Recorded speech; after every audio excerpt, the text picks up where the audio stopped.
Finalmente. Sí, ha costado enchufar todo. Bueno, creo que nos tenemos un pequeño eco por detrás. Hay que poner en mute el ordenador, a ver si no me equivoco. ¿El mío? Sí. Pues a ver si está muteado. ¿Está muteado? Sí, a ver si soy yo. Espérate. Ahora, listo. ¿Sí? Sí, yo creo que está. Vale. Bueno, pues Albert, nos ponemos a ello, que creo que estamos en Instagram Live, Sí. estamos en Facebook Live, estamos live en YouTube y además encima creciendo. Pues si te parece, voy a pasar a dar un poco la bienvenida. Gracias por aceptarnos aquí desde Thinking Heads a que te liáramos para poder tener esta conversación y más en todos estos canales y soporte, sobre todo teniendo en cuenta que en día de hoy eres, yo voy a decir, una de las de las personas más buscadas que hay en España, porque siempre has despertado. Ten en cuenta que yo soy gaditano, o sea, que dame el margen de la exageración, pero sin duda lo es.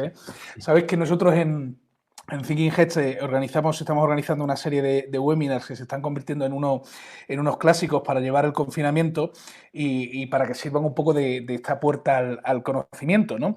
Y aquí lo que haces hoy, y además desde estas distintas plataformas, también es compartir, y has ido creciendo, o sea, esa gran experiencia que tienes, ¿no? Como por tus valores, por tus convicciones, por la experiencia, el aprendizaje y al final tu visión y tu pensamiento. Entonces, Albert, tú comenzaste todo a hacerlo muy pronto y eso te ha permitido lo mismo en muy poco tiempo vivir muchísimas vidas, ¿no? Desde que comenzaste a despuntar en las ligas de debate hasta el waterpolo que hacías y donde tenías también mucho éxito. Y al final, pues eso, empezaste como abogado, pasaste luego hasta incluso por la Universidad de Helsinki, estuviste trabajando en la Caixa, donde podías haber sido bancario. Sin embargo, en el 2006 llegas a presidente en muy poco tiempo de un nuevo partido, emprendes en un sitio donde era imposible emprender en España, que era en la política, y emprendes con muchísimo éxito, tanto que es así que pasa en poco tiempo de obtener de 90.000 votos a más de 4.100.000 y al final, bueno, pues te formas como un líder en los años más complejos, ¿no? que hemos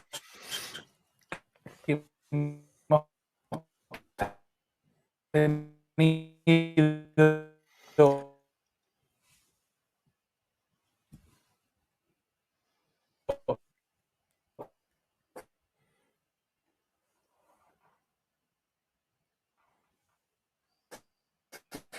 España aprendiendo lo que como presidente ejecutivo, ¿no?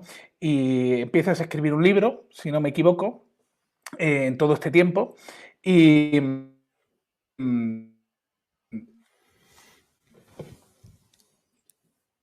y, y, y,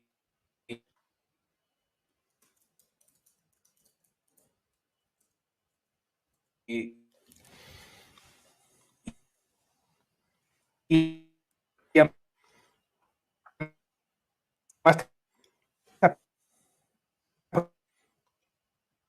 prodigado en muy pocas declaraciones. Bueno, pues en primer lugar, gracias a vosotros y a toda la gente que ha abarrotado este barrio que es Internet, con más de 3.000 personas que se han inscrito, que han desbordado todas las previsiones y, en fin, con más de 2.000 personas ya en ese canal de Telegram que hemos creado. Gracias a todos los que estáis ahí, gracias por vuestro cariño, por vuestras ganas y por vuestras aportaciones. Gracias a Thinking Heads por la oportunidad, sin duda, porque esta es la nueva etapa que nos espera. Vamos a tener que trabajar durante mucho tiempo. Yo diría que también como oportunidad, pues conectándonos de esta manera como tantas familias y tantos españoles han hecho estos días. Pero yendo al grano de lo que me preguntas, de cómo estoy, pues mira, si te digo la verdad, estoy feliz, estoy contento de la decisión que tomé, no fue fácil, después de muchos años peleando pues, y de muchos éxitos también, pues un mal resultado te lleva a reflexionar y yo lo tuve claro desde el primer momento, que un mal resultado hay que asumirlo en primera persona y a dimitir, a renunciar a tu escaño, a tu sueldo público y marcharte con una mano delante y otra detrás, ¿no? A trabajar. pero estoy muy satisfecho porque tomé la decisión difícil, pero creo que correcta, es lo que tocaba tanto a nivel personal como político. Creo que en este país pues estamos viendo muchísimos casos de muchas personas que pensarán, ¿por qué no dimite este? ¿Por qué no dimite el otro? Bueno, pues no es una cosa fácil en este país, pero yo lo tenía claro desde el primer día que me iba a marchar el día que no fuera un buen resultado y también el día que quizás se te acabara la fuerza y la garra para seguir luchando, ¿no? Y la verdad que el último año fue muy duro en la vida pública, la presión fue tremenda, sacar 57 diputados es una buena noticia, pero también conlleva muchísima presión y muchísimos nervios en los rivales, en la burbuja mediática, en fin, no ha sido fácil y yo tomo una decisión que hoy estoy satisfecho de haber tomado, que es marcharme de la política, dimitir y asumir responsabilidades y dedicarme pues, a lo que me gusta, a trabajar, a emprender ahora en el mundo del derecho de nuevo y en el mundo de la empresa y a estar aquí compartiendo que también desde la sociedad civil se puede hacer. Así que debo decir que estoy feliz, que no reniego de lo que he logrado, que lo he logrado juntamente con mucha gente, muchas cosas, que te voten más de 4 millones de españoles es un orgullo y una responsabilidad, pero la vida son etapas e instantes y empieza una nueva etapa y debo decir que estoy muy contento y muy feliz con la etapa personal y profesional que me espera por delante. O sea, que no echas de menos para nada la política. No, echo de menos a muchos españoles que conocí por el camino, a mucha gente interesante, instantes maravillosos, bonitos, intensos, históricos, incluso que me ha tocado vivir, he sido un afortunado. Pero si te digo la verdad, la primera línea política es muy dura.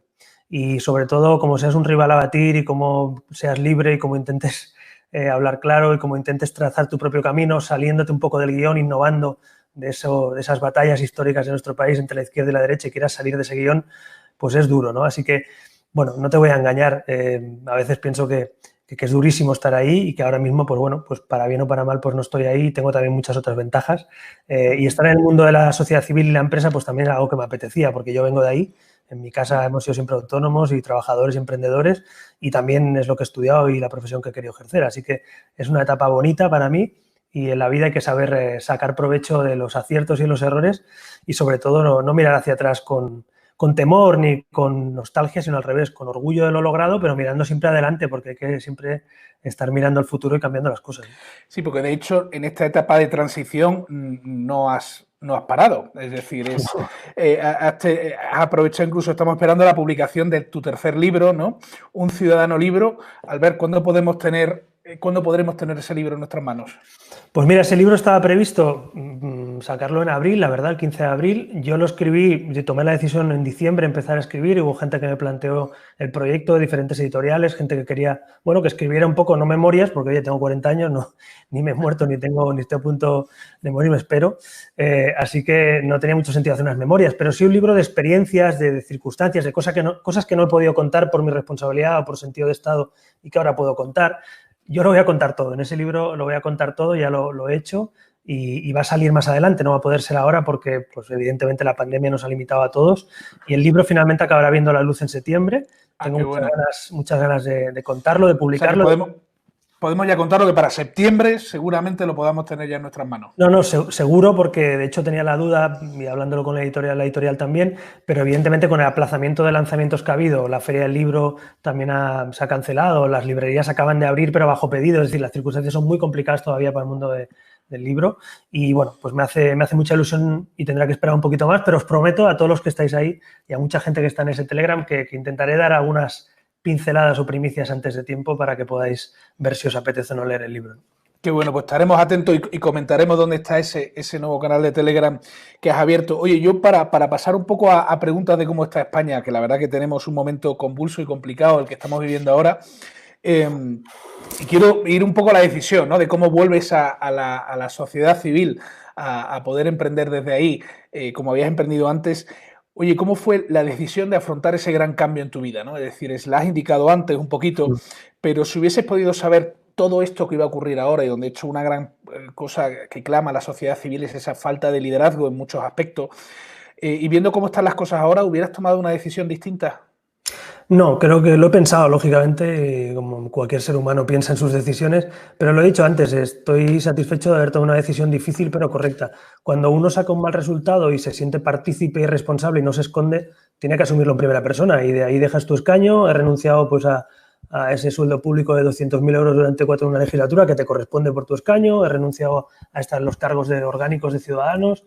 porque creo que es coherente con lo que he defendido siempre y lo he querido hacer de esa manera. Cada uno tiene su manera de hacerlo, yo lo he hecho así. Y en este momento lo único que quiero y puedo hacer es aportar un granito de arena desde la sociedad civil. No pretendo volver a la política, esa es una etapa pasada, no pretendo ni siquiera ni dar consejos ni decirle a la gente lo que tiene que hacer, todo lo contrario, pero sí que como ciudadano libre, que sigo siendo, o sea, eso, era presidente de Ciudadanos, pero sigo siendo un ciudadano, ¿no? De a pie, pues tengo opinión y me duele cuando veo cosas que no me gustan y me agrada cuando veo cosas bien hechas y me amo a mi país, amo a España y siempre, pese a que hagamos las cosas bien, mal o regular, siempre querré este país porque es mi país, pero no hubiera tomado una decisión distinta porque hubiera venido la pandemia. Simplemente es que desde la sociedad civil ahora me pregunto, como mucha gente que está en ese grupo de Telegram, que ya veo que empieza a haber inquietud ahí, ¿qué podemos hacer? O sea, ¿cómo nos reinventamos? ¿Cómo transformamos los negocios? ¿Cómo lideramos en la sociedad para salir de esta situación económica que nos viene desastrosa y preocupante? Es decir, la pregunta que siempre me he hecho en mi vida es ¿qué vamos a hacer ahora? No qué nos ha pasado, sino qué podemos hacer, ¿no? Y ese es el espíritu con lo que lo afrento esta nueva etapa. Y bueno, me gustaría que mi país hiciera lo mismo. Claro, como ciudadano me gustaría ver que los líderes políticos se ponen de acuerdo en los temas principales, me gustaría que hubiera ambición de país y me gustaría sobre todo que hubiera responsabilidad y buena gestión, porque es lo que merecen los ciudadanos, ¿no? Vamos a entrar ahora ahí, pero ¿cómo ves a España, Alberto, ahora mismo? ¿Cómo ves la situación? Pues mira, yo creo que esta crisis de la pandemia sin precedentes, ¿no? Que nos ha tocado vivir, una generación que nunca había vivido pues, ni guerras ni pandemias, ¿no? Nos ha tocado vivir una situación muy dura, muy difícil. Hemos visto morir a casi 27.000 compatriotas ya, muchísimos, miles y miles de personas contagiadas y quiero aprovechar para enviarle un abrazo a todas esas familias que lo han pasado tan mal y que han sufrido incluso la muerte sin poder despedirse de sus seres queridos. Pero precisamente por eso, por lo que ha demostrado la sociedad española de solidaridad, por los sanitarios que han tenido un comportamiento ejemplar, por nuestros servidores públicos, por los empresarios que han echado un cable, por los emprendedores que ya se están reinventando, este país vale la pena. Lo que pasa es que necesitamos que la sociedad civil y la política también estén a la altura de esa sociedad, ¿no? Y yo creo que ahora hay una especie de delay, hay una especie de gap ahí, de espacio, entre lo que ha demostrado ya la sociedad y lo que tiene que demostrar todavía la vida pública, ¿no? Que es grandes acuerdos de Estado, mirar hacia el futuro juntos y darse la mano en los asuntos principales, la economía, la sociedad del bienestar, las garantías democráticas de nuestra democracia, nuestra posición conjunta en Europa. Eso es lo que yo reclamo como ciudadano, creo que como muchos otros da igual la ideología que tengamos, porque son cuestiones yo creo que de sentido común y muy transversales, ¿no? ¿Y crees que ha habido ahí una falta de previsión a la hora de una falta de visión global por parte de las autoridades que están gestionando esta crisis? Bueno, primero lo que quiero decir es, también por sentido común y porque tengo experiencia, estar en primera línea en este momento debe ser muy difícil. Primera línea política debe ser muy difícil porque la situación es muy dolorosa, muy difícil y muy dura. Y no estaba prevista, con lo cual todo es nuevo, ¿no? Pero dicho eso, también es verdad que no podemos caer en el autoconformismo o la autopropaganda nuestra de como país de decir que bien lo hemos hecho todo.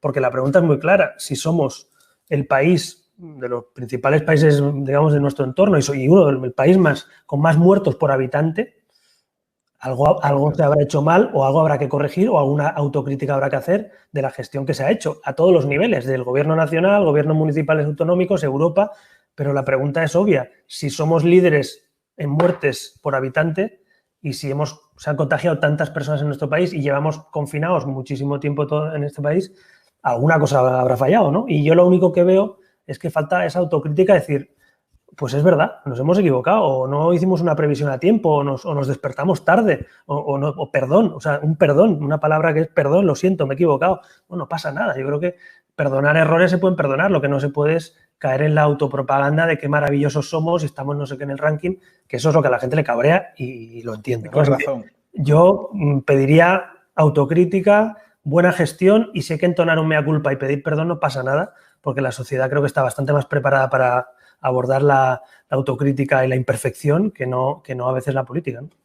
Hablabas antes un poco de la necesidad de esos pactos de Estado. O sea, ¿crees que todavía hay margen para hacerlo? ¿Que vamos a tiempo?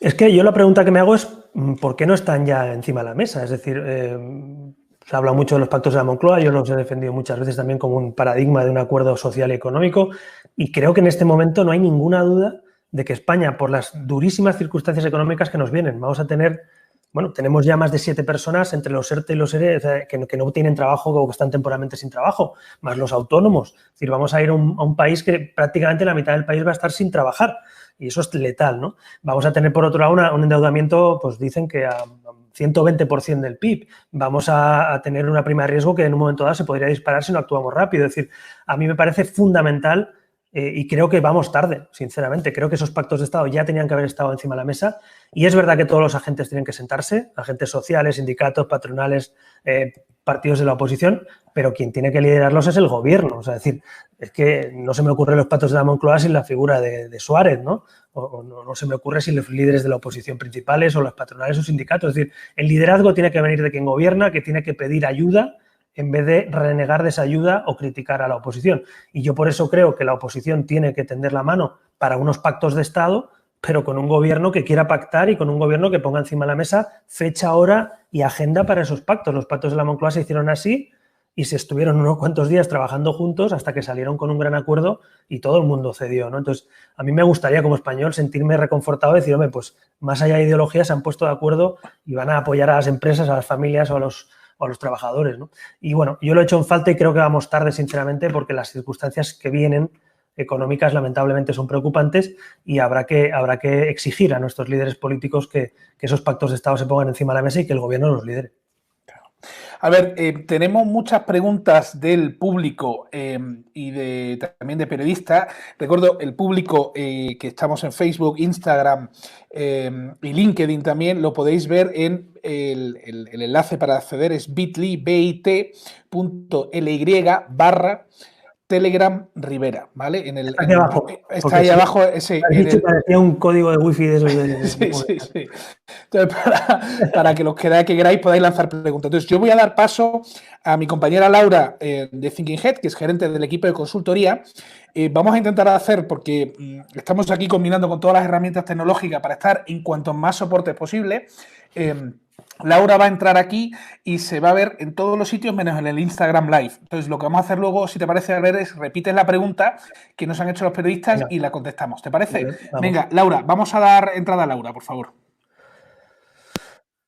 Venga, perfecto. Pues buenas tardes, Albert. Gracias sobre todo a las miles de personas que están siguiendo en directo este seminario. Ya habéis visto que al principio había algún pequeño desfase. Como decía Albert, somos una gran familia. Estamos en YouTube, en Facebook, en Instagram, emitiendo de forma simultánea y ya están solucionados los ajustes, pero bueno, os pedimos perdón en cualquier caso.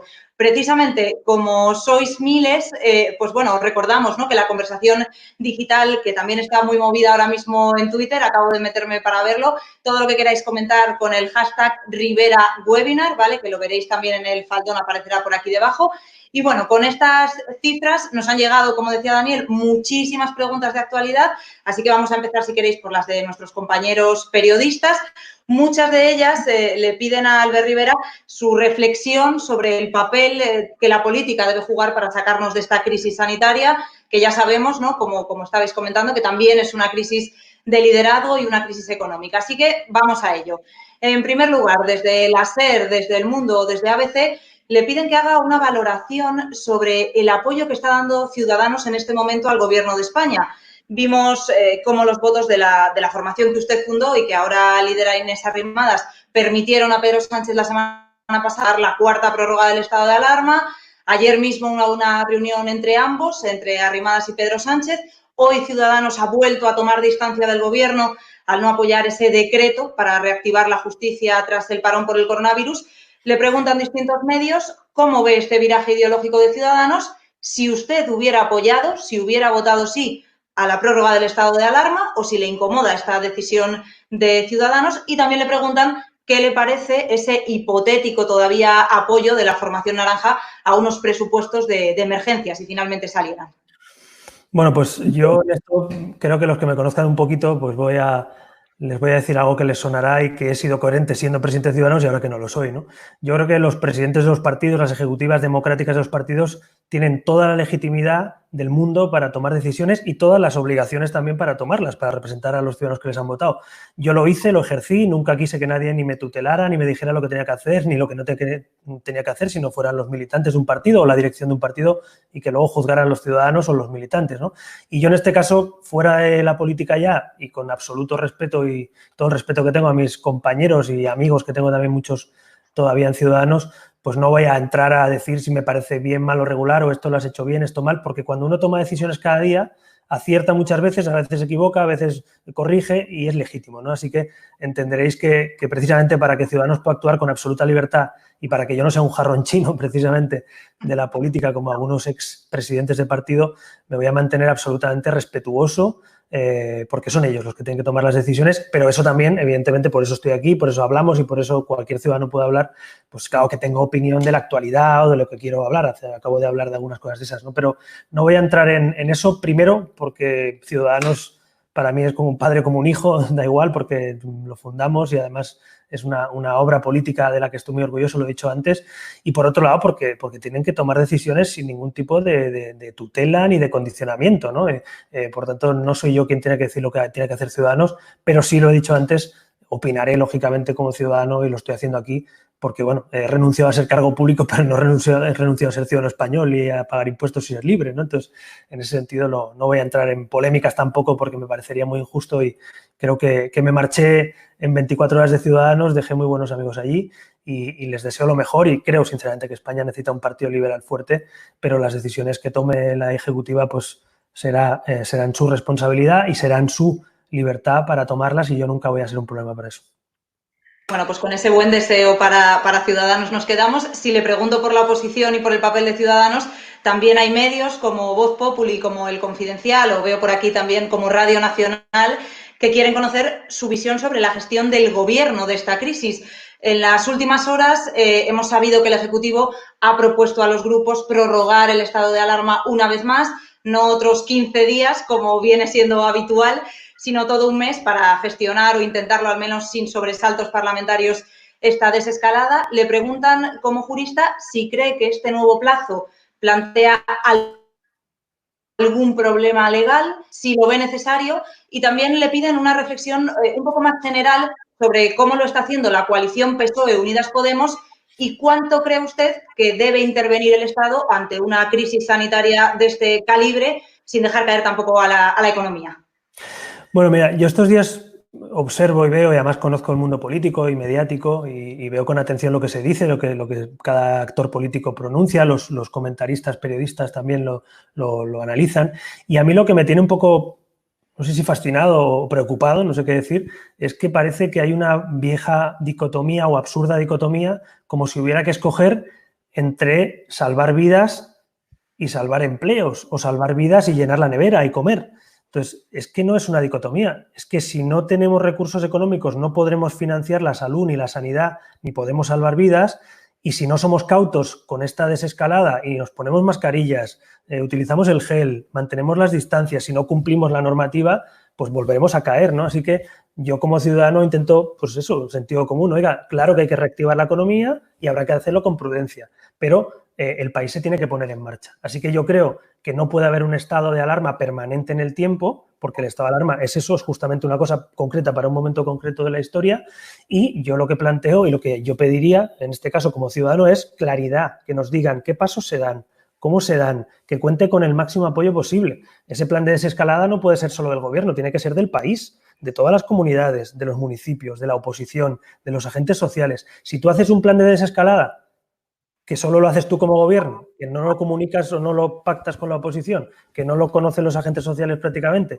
que las autonomías y municipios prácticamente no participan, pues luego te puedes encontrar con que una parte de esos actores te den la espalda, ¿no? Así que yo lo que pido aquí es claridad y ya también como emprendedor, como empresario y como autónomo, lo que pido es claridad en esas normas. La economía tiene que funcionar cada mes, eso en todos los informes económicos que estoy leyendo estos días y lo estamos viendo todos, un mes cerrado, un mes de confinamiento, es una caída de casi 3 puntos del PIB de un país, es una auténtica barbaridad. Imaginaos lo que supone cerrar eso mucho tiempo. Entonces, yo creo que tiene que ser una desescalada razonable, pero que si se puede trabajar con mascarilla, con distancias físicas y cumpliendo la normativa, pues hombre, si podemos ir a tomar una cerveza, podemos ir a trabajar también, digo yo. Entonces, me parece que en ese sentido la economía es fundamental y yo soy partidario de poco a poco ir abriendo la mano con todas las cautelas, pero sin mirar con miedo, sino con prudencia y con mucho rigor, ¿no? Entonces, no hay que elegir entre salud y comer. Tenemos que comer y tenemos que tener salud, las dos cosas. Y me parece que esa dicotomía es falsa y cuando escucho a alguno decirlo no lo comprendo, ¿no? Por otro lado, respecto al estado de alarma, yo creo que el estado de alarma puede limitar derechos, pero no puede conculcar o prohibir absolutamente algunos derechos, ¿no? Porque para eso está el estado de excepción, que es otro grado mayor que hay que pedir otro tipo de autorización al Congreso, otro tipo de participación del legislativo, es decir, a un grado superior. Se ha pedido el estado de alarma y el estado de alarma puede limitar derechos, pero no puede, digamos, en este caso, impedir esos derechos o el ejercicio absoluto de esos derechos. Y yo creo que el Ejecutivo tiene que tomar decisiones en eso. Si lo que nos quiere es proponer una especie de estado de alarma perpetuo, pues nos tendrá que contar el por qué. Y, por ejemplo, países como Alemania, pues no ha tirado de ese mecanismo y tiene muchos menos muertos, muchos menos diagnosticados y muchos menos problemas de los que estamos teniendo nosotros. Y es un país que no ha tomado esa decisión y no es sospechoso Alemania de no ser un país democrático, ¿no? Entonces, yo creo que la separación de poderes tiene que seguir vigente y no podemos tener la tentación de utilizar el estado de alarma como fórmula para utilizar el decreto ley permanentemente y condicionar y chantajear permanentemente con eso. Así que yo soy partidario de que eso se negocie con la oposición y que si tiene que durar algún tiempo más, que nos expliquen el por qué, cómo quedan esos derechos que se están conculcando y cuándo se acaba todo esto, porque la sensación es un poco de ir prorrogando permanentemente, ¿no?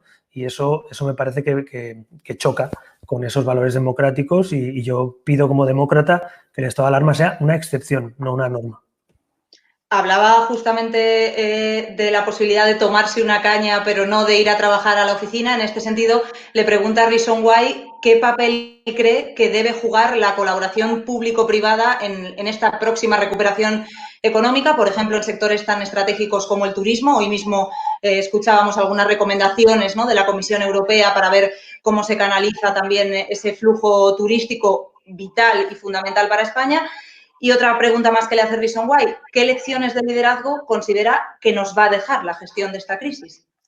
Bueno, yo la colaboración público-privada, como liberal que soy, la he defendido siempre. Es decir, otra dicotomía falsa que yo nunca he creído en ella. No hay que escoger entre lo público y lo privado. Hay una parte del Estado que regula y que dirige una parte del ámbito público y luego está la sociedad civil, las empresas, los autónomos, los trabajadores, que son el corazón de este país, las familias, ¿no? Es decir, aquí hay algo que hay que cambiar también de orden. No es que el Estado nos dé de comer a los demás, es que nosotros le damos dinero al Estado para que lo reparta y para que tengamos buenos servicios. Y ese concepto es la diferencia entre una visión del Estado liberal y moderno y una visión absolutamente clientelar o dependiente del Estado.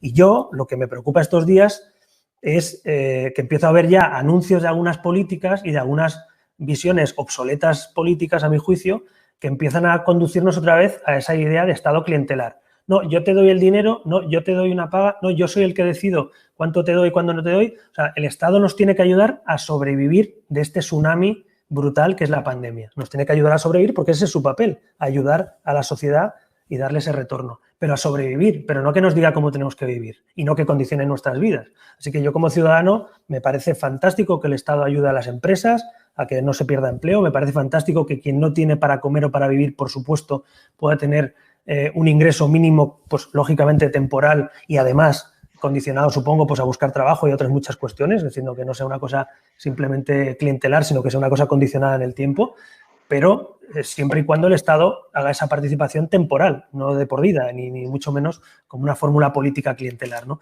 Así que a mí me preocupa que se instale esa lógica de que dependemos todos del Estado y que se pierda esa capacidad de emprendeduría y esa capacidad de reinventarnos y cambiar las cosas. Esta crisis la vamos a superar desde la sociedad civil reinventándonos. La vamos a superar liderando y pensando cómo hacer nuevos modelos de negocio, cómo crear nuevas empresas, cómo contratar de otra manera y contratar a más gente para recuperar a la gente que está perdiendo el empleo, cómo ayudar a las familias desde otro punto de vista. Entonces, yo lo que pido, sobre todo, es a los que creáis en esto, que nos unamos, porque creo que vamos a tener que estar muy unidos en el futuro para romper inercias clientelares, romper inercias de dependencia excesiva del Estado, sin que nos dejen respirar en la sociedad civil. Y yo, como emprendedor y como liberal, desde luego voy a contar conmigo para defender esa visión, ¿no?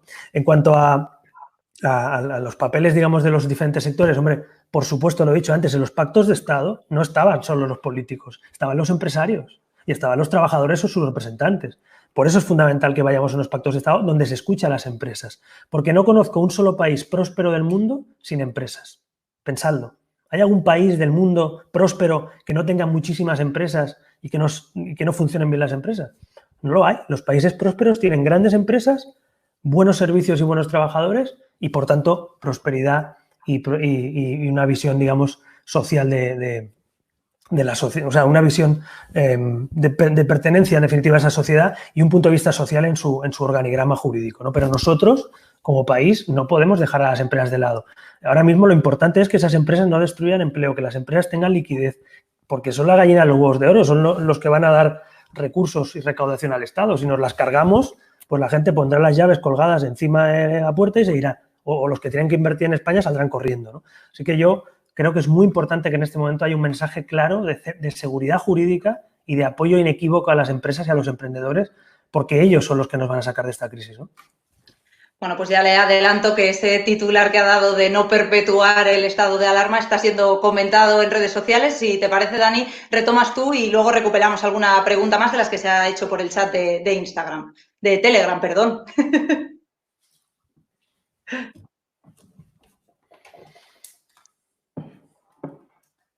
¿Escucháis? Muchas gracias. Sí, perfectamente. Sí. Muchas gracias, Laura, que nos estamos coordinando en distintos canales y plataformas.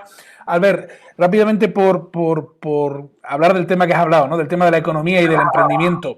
Al final, ¿cuál es el mayor reto que crees tú que tiene que afrontar España a día de hoy? ¿Qué es lo que viene después de esta crisis sanitaria? Bueno, yo creo que tenemos que abordar una pandemia y una crisis económica brutal, un tsunami, podemos decir en términos figurados.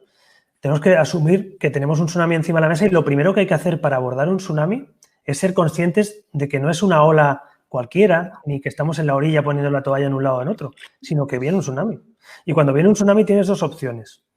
O intentar surfear la ola y coger la tabla e irte a surfear una ola grande, intentar sobrepasarla y sobrevivir a esa ola y ponerte en marcha, o te puedes quedar paralizado o negando que viene una ola, que ya nos pasó en la crisis anterior, que negamos que estábamos en la Champions, que todo era maravilloso y nos pasó una ola por encima. Entonces, yo creo que en este momento lo primero que el sector público y la política tiene que hacer es reconocer el tsunami, no seguir escondiéndolo. Todos estamos leyendo estos días, o mucha gente estamos leyendo informes económicos de consultoras internacionales, de organismos internacionales que nos están advirtiendo que viene un tsunami en España, en Europa y en el mundo entero. Y yo ante ese tsunami me gustaría escuchar de los líderes políticos y del gobierno la verdad, como adultos, decirnos, oye, vienen muy mal dadas, hay que reinventarse, os vamos a ayudar en lo que podamos, vamos a echar un cable con liquidez, vamos a poner los cimientos para recuperarnos del tsunami, pero tenemos que reinventarnos y, sobre todo, tenemos que pedir ayuda, ¿no? ¿Cuál crees que es la dimensión de la crisis que se está gestando ahora? Pues mira, yo el otro día leí un informe de una consultora internacional que ha salido publicado también, pero bueno, en el informe completo ya hablaba de un endeudamiento de 120% del PIB, lo nunca visto, de una crisis, de una caída del PIB equiparable a la guerra civil, es decir, a la posguerra civil española. O sea, en 80 años no hemos visto nada igual en la economía española. Y nos enfrentamos a una realidad con casi la mitad del país dependiendo del Estado, porque no tendrán o trabajo fijo o temporalmente no tendrán empleo. Eso es algo que no conocemos, es una dimensión desconocida. Yo ante esa situación creo que es mejor decir, vienen difíciles, vamos a estar unidos y vamos a pedir ayuda a Europa.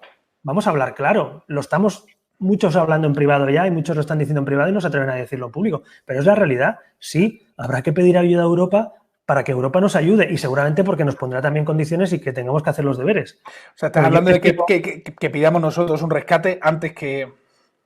Pero es que estamos, por evitar la palabra rescate o ayuda o pedir ayuda, vamos a demorar que nos salven de esta y que salgamos más fuertes. Yo prefiero adelantarme, prefiero pactar un rescate suave con buenas condiciones con Europa en este momento y pedir financiación, que no demorarlo, pasarnos 3 meses mareando la perdiz, negando que vaya a haber un rescate, que esta película ya la hemos vivido, y que luego tengamos que ir a un rescate parcial o total, durísimo y con condiciones muy duras interviniendo Europa, ¿no? Entonces, a mí me parece que en este momento el gobierno y el país entero debería decir, señores, necesitamos financiación para pagar los servicios públicos, el endeudamiento público, para pagar a las empresas y a los trabajadores para que no pierdan empleo, para ayudarles en definitiva, pedimos ayuda, vamos a cumplir, vamos a ser serios, vamos a ser transparentes en la gestión de esos recursos, pero la pedimos hoy, a 13 o 14 de mayo. No la pidamos en septiembre o que nos tenga que intervenir Europa y que nos tenga que meter unos recortes salvajes o unas subidas de impuestos brutales. Yo creo que es mucho mejor actuar a tiempo y con con sensatez. Yo estoy convencido que si el gobierno o la oposición o los dos juntos en este momento nos dicen a la cara a los españoles vamos a necesitar un rescate suave y vamos a pactarlo con Europa para que las condiciones sean mejores, yo estoy convencido que la inmensa mayoría de la población lo entiende, porque nos va a ir bien, nos va a dar seguridad y no va a subir la prima de riesgo tanto y nos van a dar garantías. Pero claro, como aquí se trata de esconder la bolita, que nadie diga rescate, que nadie diga que estamos mal, que nadie evidencie que viene un tsunami. Bueno, pues luego pasará el tsunami y quedará España en malas condiciones. Yo prefiero que nos digan la verdad y prefiero que se tomen decisiones hoy que no de aquí 3 meses, ¿no? Albert, voy a pasar, tenemos en el canal de Telegram, que lo repito, lo tenéis impreso en la parte de aquí de abajo de bit.ly/Telegram Rivera, donde estamos teniendo la conversación. Laura, te paso a ti un momentito para que puedas hacer un par de preguntas más, Albert, del público, por favor. Venga, perfecto. Pues vamos con un par de preguntas que nos han formulado los más de 3.000 inscritos en este seminario webinar. Con ellos se ha habilitado ese canal oficial de Telegram y les damos las gracias de antemano porque la verdad es que hemos recibido, Albert, cientos de comentarios, cientos de preguntas. Vamos a intentar resumir las cuestiones, pero bueno, pido ya perdón de antemano porque no va a poder ser dar respuesta a todo el mundo, menos si me decís que un par. Pero bueno, vamos a intentar organizarlas. Ha impactado mucho esta apelación que acabáis de hacer a pactar un rescate suave, ¿no? Liderado por el gobierno español pidiendo apoyo financiero a Bruselas. Ha generado mucho debate, como digo. Por este asunto le pregunta Paqui Delgado, también otros usuarios, que quieren saber si no habría graves contrapartidas de esta medida, por ejemplo, recortes en las pensiones de los españoles o otras medidas de austeridad que a lo mejor puedan acabar por perjudicar a la clase media. Esa es la duda que surge por aquí. Bueno, eso pasará, seguro que pasará si tardamos mucho en pedir ayuda y en pedir financiación, porque cuanto más tardes, peor estará tu economía, más incertidumbre se generará, peor estará la prima de riesgo y, por tanto, más condiciones o más imposiciones tendremos. En cambio, cuanto antes lo hagamos, más capacidad, margen de negociación tendremos, que es lo que yo digo.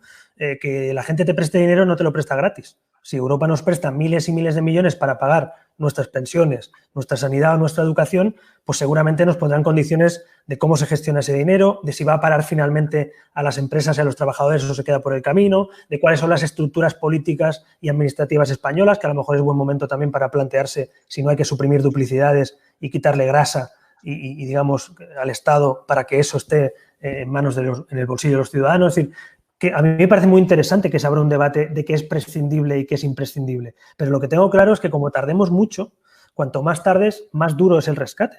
Y cuanto más intentes pelearte con Europa y echarle la culpa a Europa, peor. Acordémonos de lo que pasó en Grecia en su día, los que negaban el rescate y lo que acabó pasando, ¿no? Entonces, yo creo que es mucho más sensato, somos la tercera economía de Europa, tenemos fuerza de negociación si queremos utilizarla, para empezar ya a pactar esas condiciones y que sean lo mínimo, lo menos dañina posible para nuestra sociedad. Pero repito, cada día que pasa, cada mes que pase, las condiciones sean peores, porque se nos verán se nos verá un poquito el cartón, se nos verá la realidad económica que tenemos y empezarán a ponernos condiciones mucho más duras. Así que yo por eso apelaba al sentido común de más vale pactar y que sea un rescate suave que no irnos a un rescate duro impuesto por Europa, ¿no?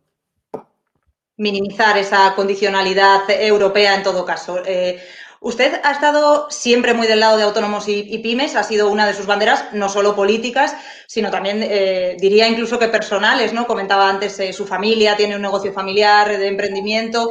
Le preguntan en este sentido, ¿qué le parece esa propuesta de Unidas Podemos que conocimos ayer más detalladamente de subir los impuestos a los patrimonios superiores a 1 millón de euros? Hay usuarios como Miguel Jimeno, veo aquí, que le piden una reflexión sobre si se está asfixiando demasiado al emprendedor. Yo le pediría también, ya por pedir y por intentar ser optimistas, que nos señalase las oportunidades para reinventarse que surgen ahora.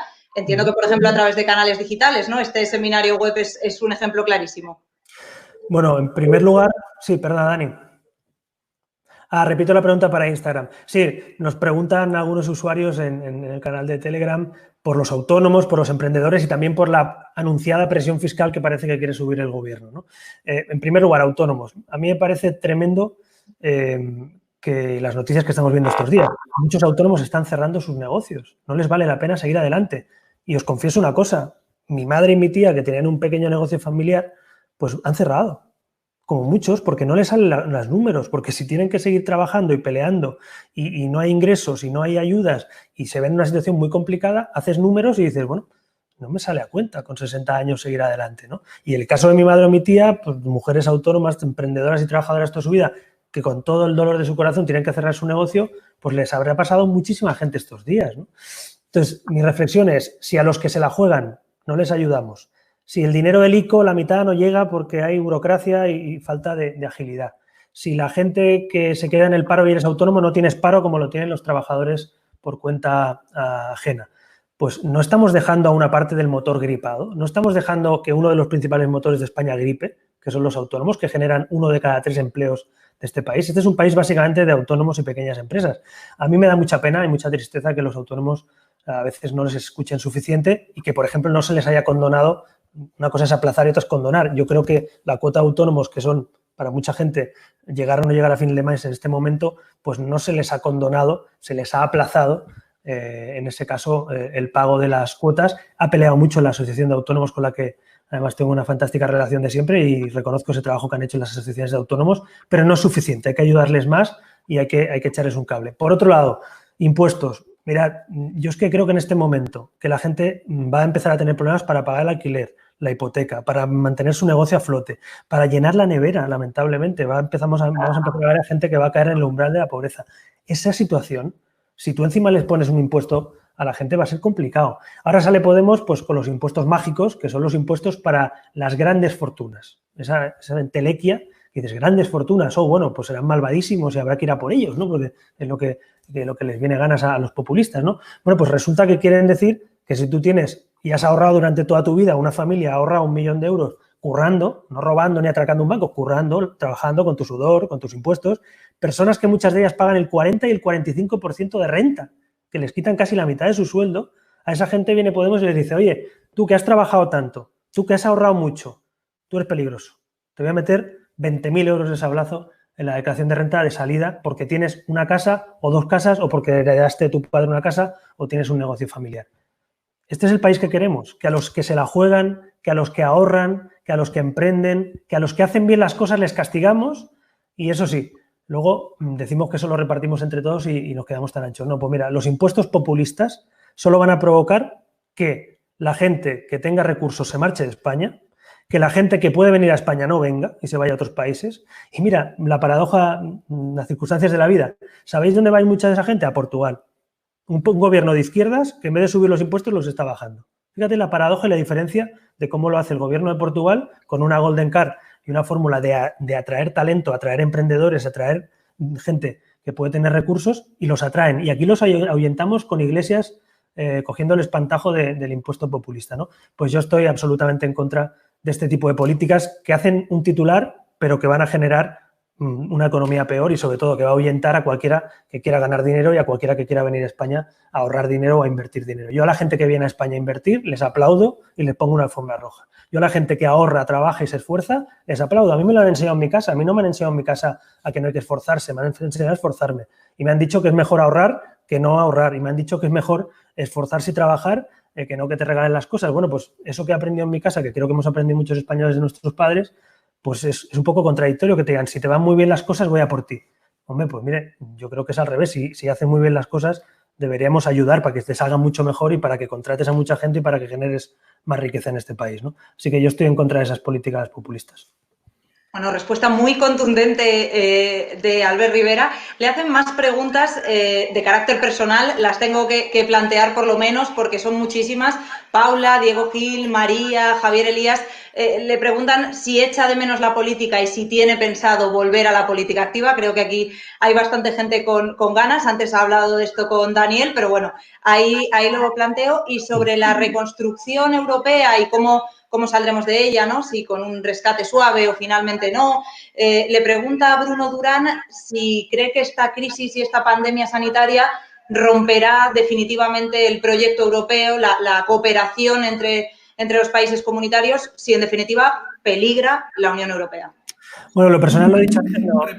Perdona, la pregunta ¿podría volver a la política o no? Y la otra pregunta no tiene nada que ver, que es la parte más política europea, es si el proyecto europeo... Es que de verdad que es una pregunta que tiene todo el mundo... Lo he dicho antes, lo repito, no tengo ninguna intención de volver a la política, soy feliz además fuera de la política, pero sí que voy a participar como ciudadano en la sociedad civil, sí voy a aportar un granito de arena siempre que pueda aportarlo para que esos valores democráticos y civiles estén presentes. Creo que España necesita una sociedad civil fuerte frente a aquellos que intentan asfixiar a la sociedad civil o que no les gusta que haya una sociedad civil libre. A mí me gusta una sociedad civil libre y voy a participar de ella siempre que pueda, pero no tengo intención de volver a la política, eso es una etapa pasada, la vida son etapas e instantes y esta es otra, ¿no? Pero sí que quiero contar con vosotros para que me ayudéis y para que juntos lideremos iniciativas y acciones que vamos a poner en marcha sin duda estos meses, ¿no? Por otro lado, Europa. Mirad, yo soy un europeísta convencido, pero básicamente porque creo que Europa es una gran idea del ser humano. Es decir, que los países que estaban en guerra permanentemente, derramando sangre durante décadas, durante siglos, se pusieran de acuerdo para parar las guerras, darse la mano, generar una comunidad económica donde hubiera libertad y paz, y que eso haya dado una comunidad política como Europa, a mí me parece de lo más bonito y de lo más útil que se ha hecho en la historia de la humanidad, ¿no? Dicho eso, Europa hay que cuidarla, como la democracia española también. Y Europa, como dejemos que los populistas cojan las banderas de las reivindicaciones por abandonar a las clases medias, por la corrupción, como el populismo abandere causas que la sociedad crea que son justas y los partidos moderados y la gente moderada no asuma que hay que cambiar cosas, pues los populistas pueden cargarse el proyecto europeo y los nacionalistas, ¿no? Así que yo soy partidario de que los moderados, los socialdemócratas, los liberales y conservadores, es decir, la centralidad de la sociedad europea y de la política europea, juntos lideremos las reformas que Europa necesita. Y yo en este momento le pido a Europa que nos ayude a los españoles, porque España también ha participado y ha ayudado a Europa. Pero también asumo que los europeos me exijan a cambio cumplir las reglas, ser transparentes, gestionar bien la economía.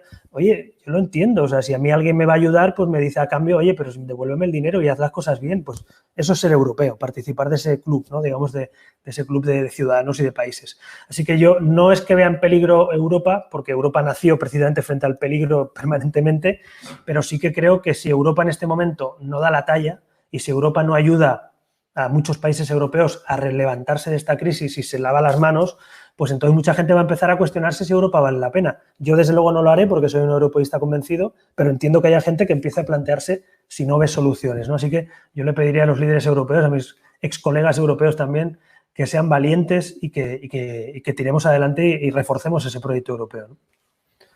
Bueno, pues muchas gracias, Albert, por responder a todo lo que hemos podido plantear y, sobre todo, muchas gracias tanto a los compañeros periodistas como a los usuarios que se han animado no solo a apuntarse a esta conversación, sino a participar activamente enviando sus comentarios y preguntas. Yo quería acabar, Laura, dando las gracias a todos los compañeros también de la prensa, periodistas que estos días sé que han hecho muchas preguntas y también a todos los del canal de Telegram que han estado súper activos y haciendo centenares de preguntas en tan solo un día, que ha sido brutal. Gracias por participar, habrá más ocasiones seguro y en ese canal de Telegram, además en particular ese grupo de gente que estamos ahí, esas más de 2.000 personas, vamos a tener ocasiones de ir hablando permanentemente. Así que gracias a la prensa por querer participar de este nuevo formato tan distinto en plena pandemia y también a la gente que ha participado de ese Telegram.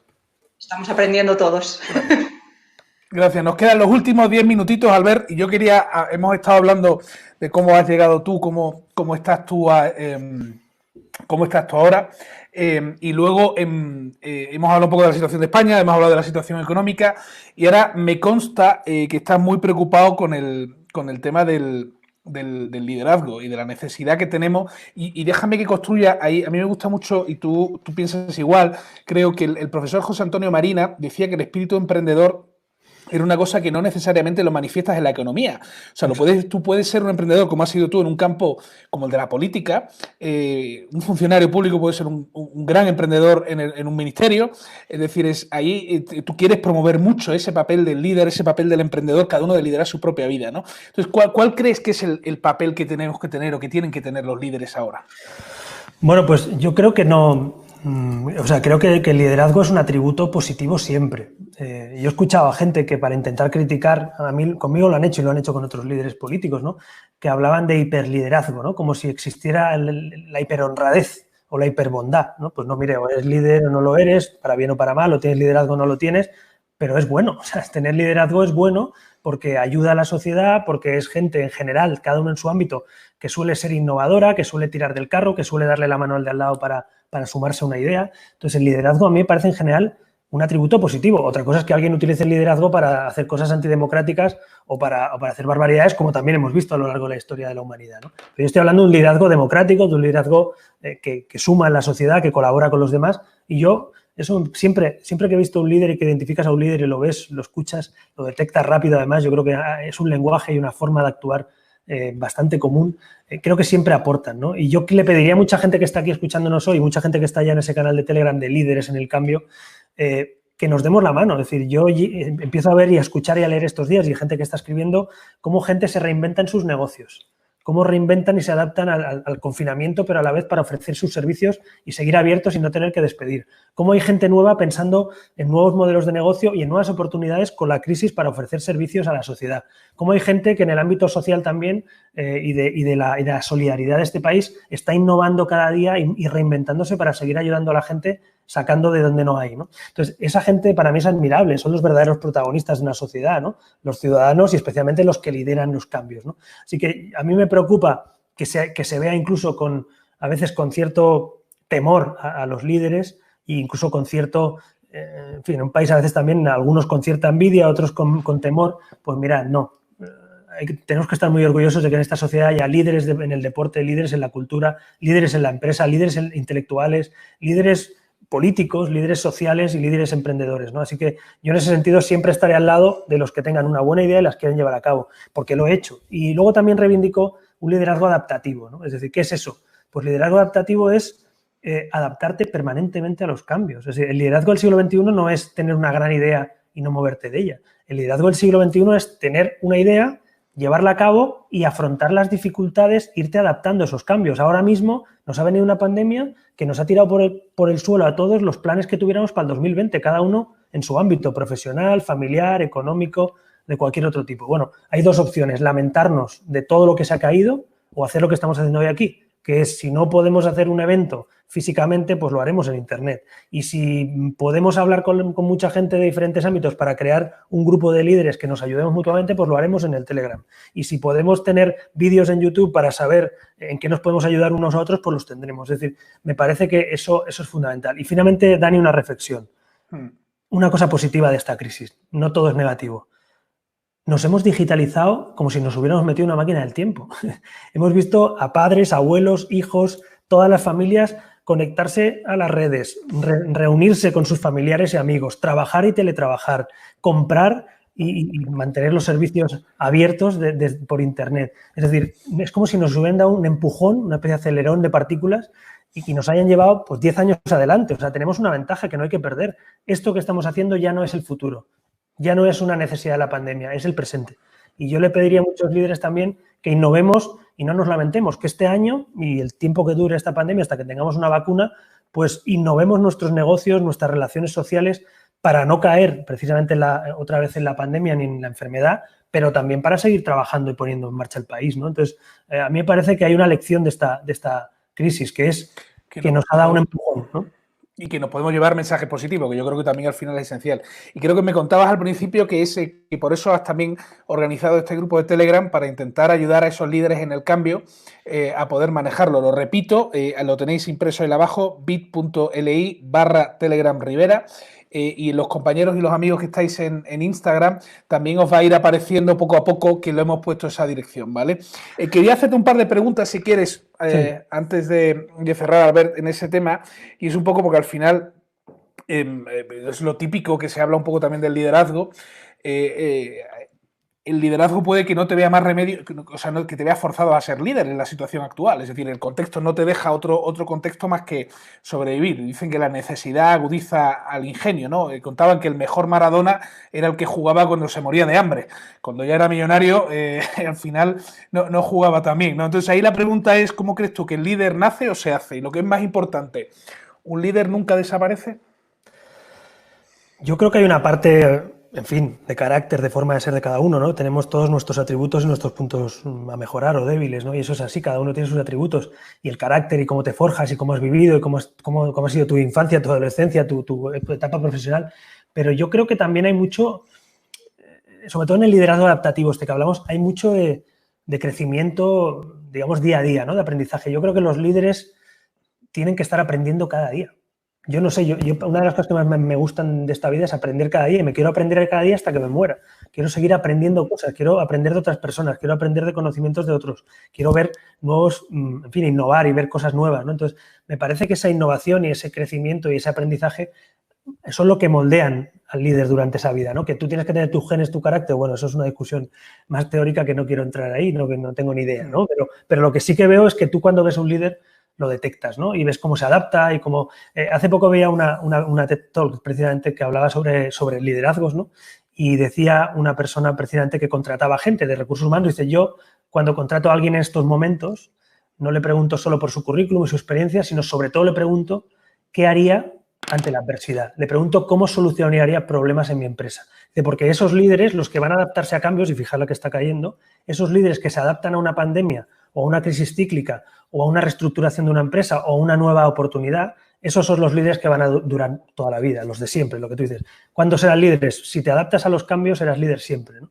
Entonces, yo lo que quiero en este grupo de Telegram es que compartamos experiencia, que estemos en contacto, que queremos también una red para trabajar juntos, porque sé que hay gente de ámbitos muy distintos que colaborando podemos crear una red de líderes, ¿no? De líderes anónimos, de líderes conocidos, de líderes que se han rehecho y se han reinventado a sí mismos, de líderes que acaban de empezar, pero de líderes, porque de todo el mundo se puede aprender. Y yo creo que eso hay que reivindicarlo en una sociedad carente, seguramente, de liderazgos potentes en muchos ámbitos, ¿no?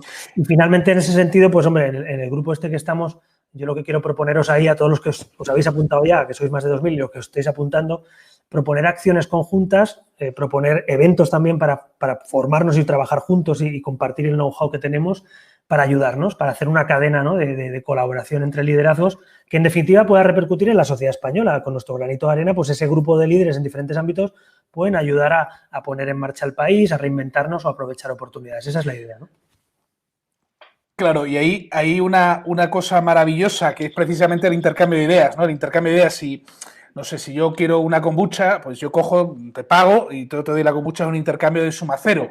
Pero lo bonito del intercambio de las ideas es que nunca es suma cero. Yo tengo una idea, tú tienes otra, la intercambiamos y al final tú tienes dos ideas y yo tengo dos ideas. Y eso es la verdad que es una iniciativa maravillosa para poder construir sobre ella. Te quiero hacer dos pequeñas preguntas antes que nada. Una primera más personal. Yo no sé, bueno, sí lo sabes porque comentamos y hablamos a menudo, pero acabo de ser padre hace escasamente 3 meses y creo que a ti te va a tocar en breve cambiar pañales y ponerte otra vez. Sí. ¿Cómo estáis? ¿Cómo lo lleváis?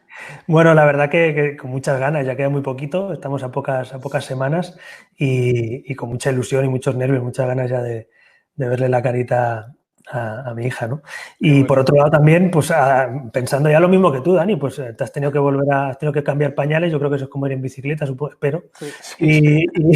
En mi caso el segundo y han ido... Sí. Eso va a ser un líder en el cambio también, cambiar pañales, ¿no?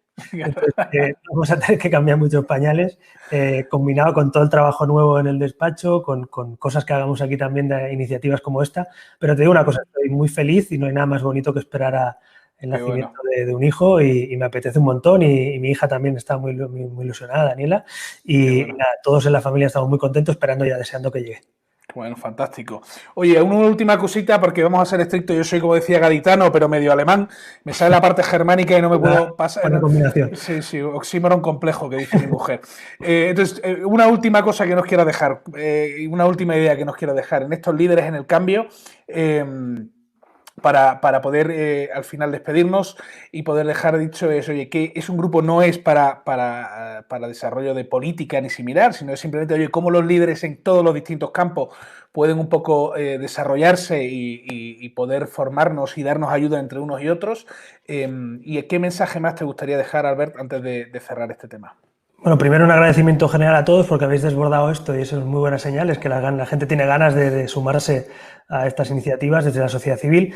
Y después, especialmente para todos los que queráis compartir, que ya estéis o que queráis apuntaros a ese grupo, vamos a hacer acciones, vamos a organizar ámbitos para compartir nuestras experiencias. Yo tengo una experiencia pues, en la vida pública, tengo una experiencia ahora en la sociedad civil, tengo una experiencia de formación, pues todos tenemos nuestro sello, ¿no? Digamos, y eso lo que quiero es que lo pongamos en común, que hagamos un grupo en el que podamos tener ideas y transmitirnos esos conocimientos y ayudarnos. Una red también, ¿por qué no negarlo? Una red de líderes pues en ámbitos distintos. Imaginaos que tengamos un líder que trabaje en el ámbito, pues yo qué sé, de la industria textil y otro que esté trabajando en el ámbito de las ONGs o de la solidaridad, otro líder que esté en el ámbito político estuviera, otro en la comunicación, otro en el mundo de la empresa o líderes en el ámbito de las ideas, ¿no? Entonces, a mí me parece que poner en común eso puede ser un grupo de gente que ayude a otra gente, ¿no? Es decir, creo que mi parte de devolución a la sociedad española por la confianza que depositaron también en mí y por haber servido a este país, que ha sido un orgullo, pues en este momento creo que humildemente, uniendo los puntos, uniendo las buenas voluntades, uniendo esos conocimientos, podemos crear una red potente de gente que ayude a otra gente, ¿no? Entonces, eso es lo que quiero hacer. Ya sé que han especulado muchos de si que volvía a la política, que si un partido político, nada que ver con eso. Evidentemente me preocupa y me ocupa y siempre me preocupará que este país vaya bien y que la política se haga bien porque soy ciudadano, pero lo que quiero sobre todo ahora desde la sociedad civil es unir a toda esa gente que tiene ganas y que no nos resignemos, de verdad, que ni una pandemia, ni una crisis económica, ni nadie te quite las ganas. Es decir, este país se va a levantar, nos va a costar, sin duda, como a todos los países importantes de Europa, pero lo importante es que no nos quiten el sueño, o sea, que pensemos en qué vamos a hacer mañana, cómo nos reinventamos, qué ideas tenemos, porque sobreviviremos la pandemia con el flotador que nos tiren desde el Estado, pero cuando pase la pandemia, yo lo siento, pero yo quiero vivir mi vida, no quiero flotadores ni nada parecido, lo que quiero es desarrollar mi vida libremente, ¿no? Así que lo que voy a intentar hacer junto a otros líderes que ya estoy viendo por aquí que destacan en este grupo de Telegram es unirnos. Cuando nos podamos ver físicamente nos veremos, pero mientras, oye, si la pandemia nos ha traído esta maravilla que es estar digitalizados a tope y estar conectados desde casa, pues vamos a hacerlo también desde aquí. Así que esa es mi idea y sobre todo le digo a todos los españoles eso, que los cambios como estos vienen dados, que no los buscas, que una pandemia desde luego es una desgracia, pero vienen dados y tenemos dos opciones, o quedarnos parados y que nos pase por encima, o ponernos las pilas, reinventarnos cada uno en su ámbito y mirar al de al lado a ver si nos podemos ayudar. Esa es la idea con la que me gustaría que nos quedáramos y de lo que vamos a hablar a partir de ahora. En cuanto acabemos este webinar, vamos a pasar a hablar ya de ello en este canal de Telegram. Fantástico, pues recogemos un poquito bit.ly/Telegram Rivera, ahí tenéis todos los detalles, sí. Eso es, y ahora vamos a cortar en Instagram, como vamos a empezar a generar conocimiento para compartir y para construir, Albert, cuando cierres tienes que darle a guardar al Instagram Live para que de aquí podamos coger ideas que podamos seguir desarrollando, ¿vale? A toda la gente que nos habéis visto desde LinkedIn Live, desde Facebook Live en la página de Albert, en la página de Thinking Heads, a Albert, gracias por alojarnos en tu Instagram, a todos los amigos en YouTube, quiero dar las gracias a todos y desearos unas magníficas buenas tardes en España, a nuestros amigos de Latinoamérica, que sabemos que ha habido muchos conectados por ahí, que hay mucho interés, genial, muchísimas gracias a todos, Albert, y recordar, seguimos la conversación en Telegram Rivera. Muchas gracias. Ahora. Chao. Chao.